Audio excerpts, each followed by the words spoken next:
Thank you for inviting me to talk with you about not knowing. I guess the first thing that I would like to say is that not knowing is a concept. It's not a technique. It's not a method. It's not a trick. It's not something imaginary. But it's a concept that really has to do with the way that we think about knowing, how one thinks about the construction of knowledge, how one thinks about what one thinks one might know, and the intention with which we use and introduce our knowledge. So this is also to say that not knowing is not about pretending that you don't know anything, being able to leave what you think you know at the door when you walk into the consultation room, because all that we know, including our history, all of our experiences, both personal and professional, are always with us wherever we go. However, when I say not knowing is a concept and has to do with how we think about the construction of knowledge, it's really based on the, excuse me, I got this, we can cut this, excuse me. Water. It's really based on the idea that the construction of knowledge is a social and communal activity, and that even though the client and the therapist both bring knowledge, their own histories, their own wisdom, their own habits, their own customs, etc., into the consultation room, that they really create something together that neither one of them could have created before.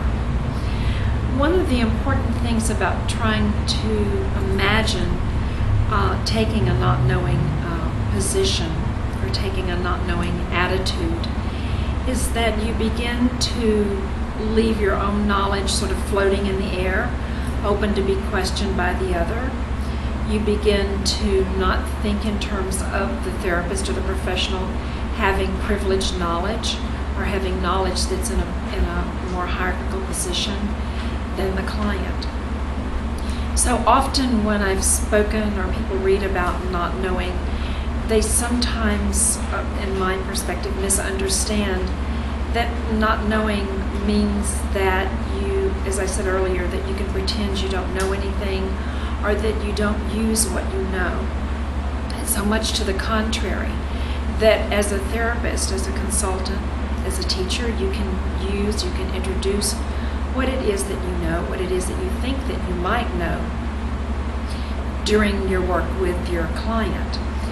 However, the intent with which you introduce it, what you're hoping to accomplish by introducing it, where does it come from? Is it an idea that comes from within the conversation? Excuse me.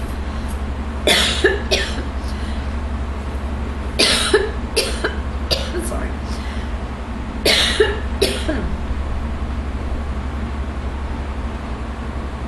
Sorry, I haven't been coughing all day.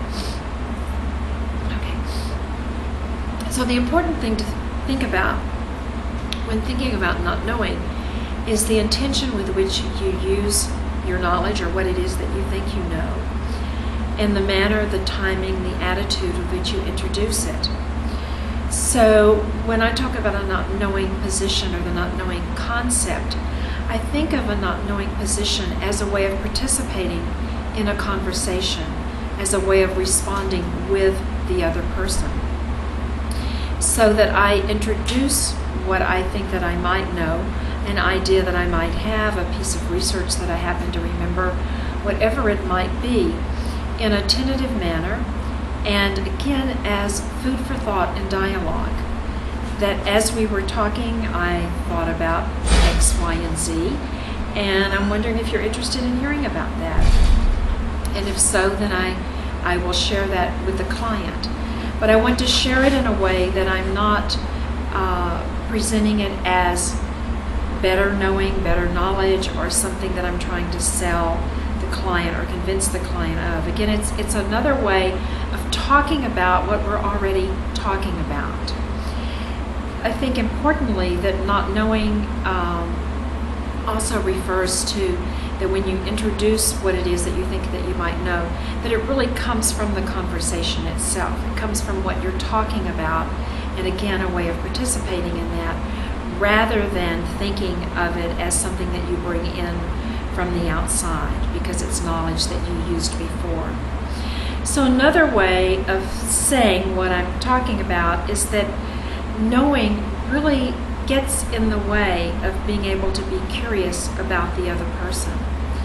And when you cannot be curious about the other person, when you cannot be interested in them, when you cannot be on the journey of trying as best you can to understand them, that really interferes with the dialogical process, which is such an important part of my work.